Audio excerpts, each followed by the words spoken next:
mga kabagis. Sa kasalukuyan po, naghahalo na naman tayo ng semento. Bubuhos natin sa hagdanan.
Ayan na po mga kabagis ang ating hagdan. Meron ng semento.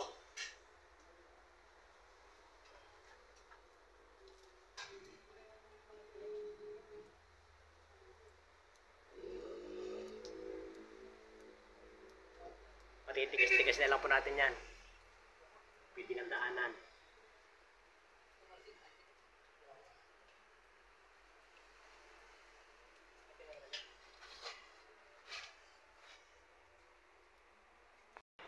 Ayan mga kabagis, dahil tapos na po natin yung ating hagdan, mabaklasin naman po natin yung ating forma sa labas.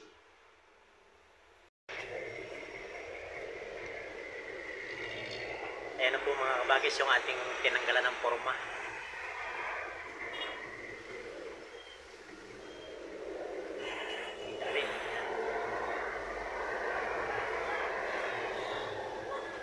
Dahil yan po namang buhos na yun mahigit ng 1 linggo, pwede na po nating bawasan.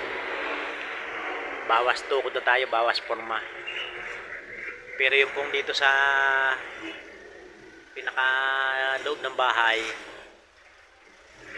pwede na natin bawasan yan. Pero yung pinaka sentro, yung sentro ng ating bahay, yung pinakabiga, hindi natin tatanggalin muna ang tukod nun. Mag-aantay pa rin tayo ng another 1 week pa para siguradong matigas na matigas. Ayan mga kabagis ang itsura ng bahay pagka ginagawa. Dito pa rin po kami natutulog sa kasi wala namang tumutulo diyan. Kaya diyan pa rin kami tumutulog. Makaranas din kami makapagbahay-bahayan. Ang dami sa Mutsari oh. Pero lahat po namang electrical ay pinatay ko na lahat. Ang buhay lang itong isang ilaw na ito. Yan. kasi mawawala kami ng ilaw. Pero yung pong ibang gamit namin na kailangan ng kuryente, sa extension ko na pinatadaan. Kaya safe yung ating mga trabahador. Hindi sila makukuryente. Hanggang sa muli po mga kabagis, maraming salamat kung may manonood pa sa aking video. Kung wala naman ay siguro sa bandang huli na. Maraming salamat po sa lahat na manonood. At hanggang sa muli, ito ang inyong apakalingkod, Tatay na Tox Moto, nag-iiwan ng isang magandang araw. Mag-iingat po tayong lahat.